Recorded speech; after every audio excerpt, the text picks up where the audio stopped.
demandez comment préparer votre sol pour un potager florissant en 2024? Que vous viviez dans le nord ou dans le sud, eh bien, je vais vous donner les clés pour réaliser ce rêve en vous montrant comment préparer votre sol cet automne. Salut, aujourd'hui une nouvelle vidéo sur la préparation de notre potager à l'automne. Parce que bien sûr, là, c'est le moment de préparer pour l'année prochaine, que vous soyez dans le nord ou dans le sud. Alors, pourquoi l'automne est crucial au potager?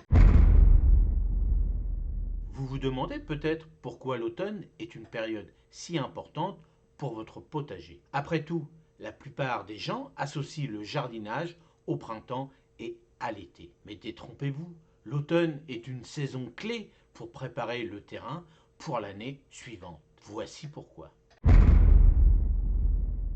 Vous avez vu dans nos potagers, bon maintenant les températures redeviennent à peu près clémentes, en fonction des régions bien sûr, mais bon vous avez vu là les pluies reviennent dans le nord et puis un petit peu partout ça va revenir.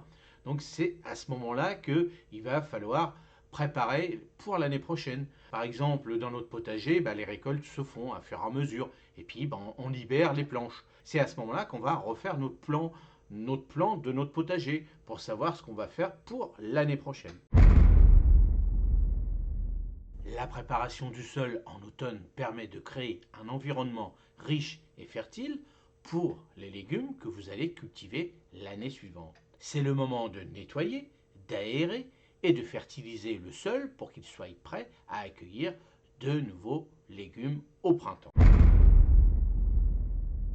En nettoyant votre potager et surtout d'aller regarder ce qui se passe sur vos planches, vous allez regarder s'il y a des ravageurs en grattant à gauche à droite.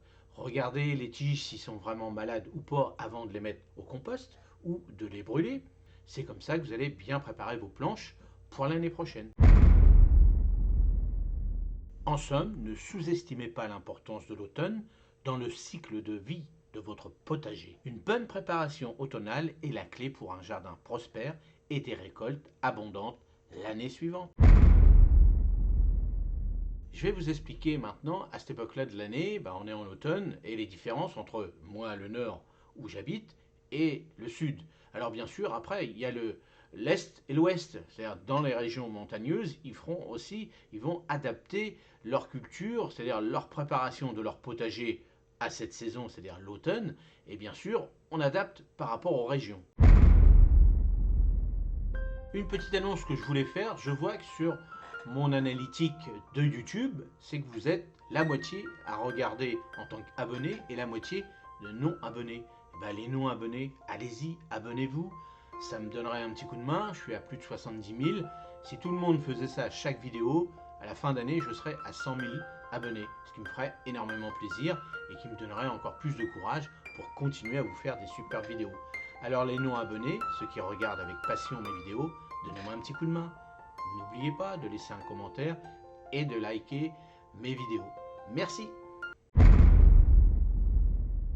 Les climats varient entre le nord et le sud. Le nord peut être plus humide et froid, tandis que le sud bénéficie généralement d'un climat plus chaud et plus sec.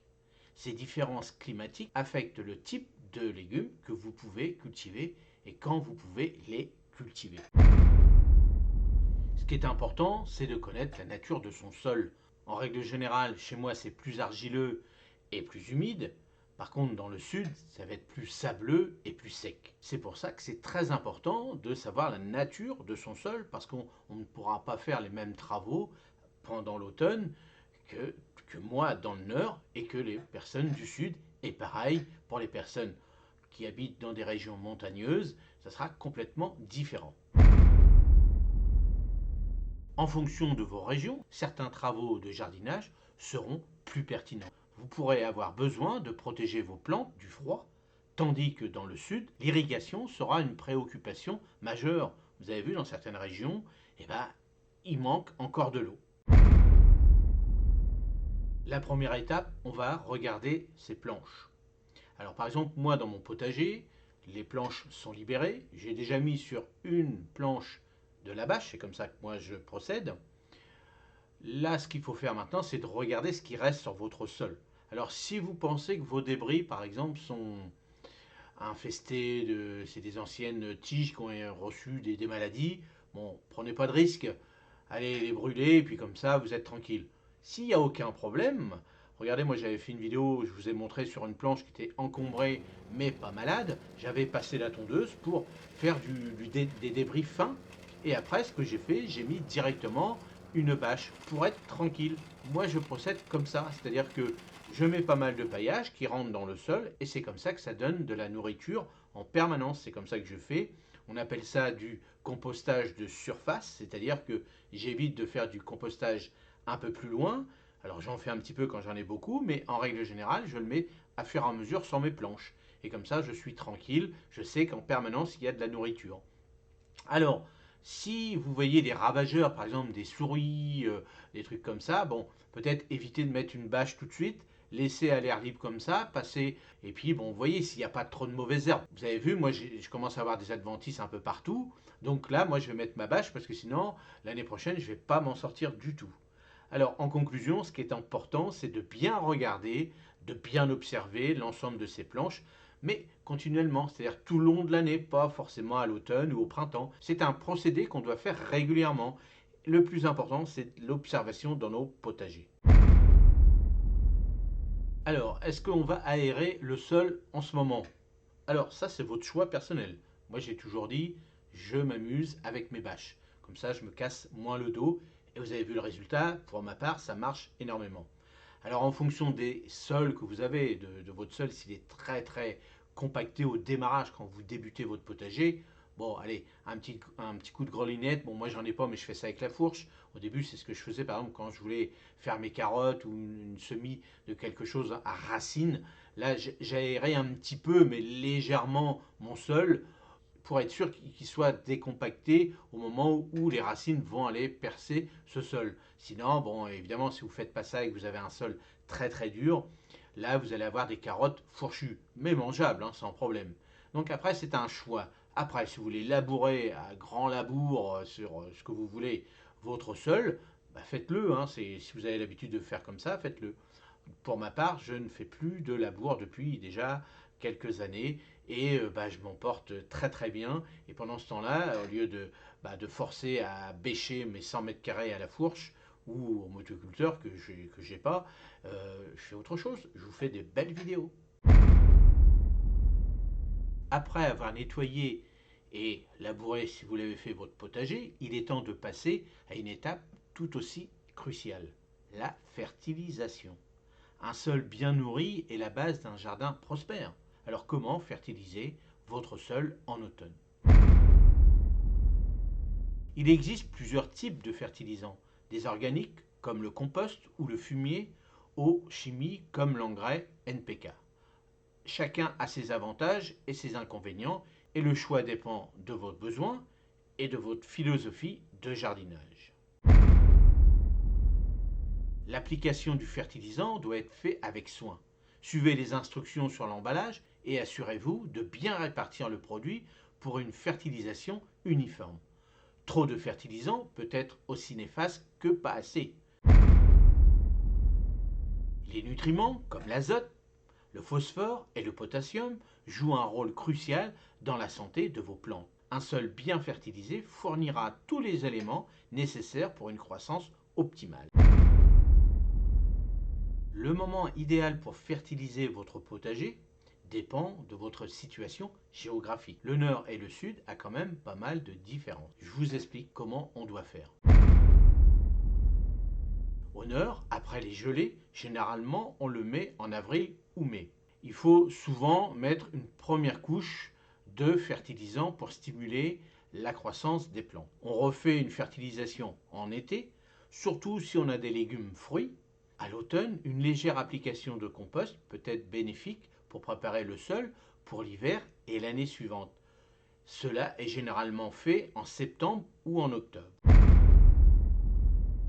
Au sud, fin d'hiver, début du printemps, dans les régions plus chaudes, la saison de croissance commence plus tôt. Une première fertilisation en février ou mars peut être efficace.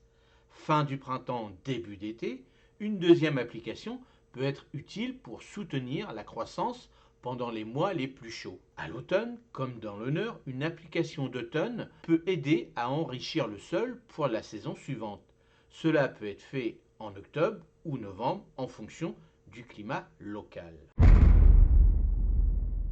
Une petite remarque, testez votre sol. Un test de sol peut vous aider à déterminer les besoins spécifiques de votre potager, ce qui est particulièrement utile si vous êtes nouveau dans une région ou si vous commencez un nouveau potager. Certaines plantes ont des besoins nutritionnels spécifiques et peuvent nécessiter une fertilisation plus ciblée. Le moment idéal pour fertiliser, tout dépend de ce que vous allez faire dans votre potager et tout dépend où vous habitez, dans le nord et dans le sud. Testez, testez et vous verrez bien ce qui marche et ce qui marche moins bien. Et aussi en fonction des conditions. Si on a un été pourri, un automne pourri ou pas, ou chaud ou pas, c'est comme ça qu'on adapte. Donc on en mettra moins, on en mettra plus. Alors en règle générale, ce qu'on va mettre en compost ou en fumier, on met une ou deux pelles à peu près, une ou deux fourches par mètre carré, mais bien sûr sur les planches qui ont besoin de nutriments. N'oubliez pas la petite vidéo que je vous ai faite sur l'ail, lui, il n'y aura pas besoin. Donc déjà sur la quantité que vous avez besoin de ramener ou de produire, n'oubliez pas que vous avez toujours une rotation tous les 3 ans sur certaines planches. Donc si vous faites le calcul sur dire j'ai 50 mètres carrés et que j'ai besoin de tant de compost ou de fumier, n'oubliez pas de retirer les parcelles, c'est-à-dire les planches qui n'auront pas besoin de fumier pour l'année prochaine ou de compost. Allez, j'espère que vous avez passé encore un bon petit moment. Moi, j'étais obligé de faire ici dans l'atelier parce qu'en ce moment, c'est l'automne, tant mieux, il pleut énormément. Donc, je pense que là, c'est bien parti. J'ai regardé la météo sur 15 jours et puis je vais continuer à vous faire des vidéos ici à l'atelier. Donc, petit format, un peu comme le live que je vous ai fait. Et puis, pour tous ceux qui ont loupé mon live, ils peuvent aller le voir en replay.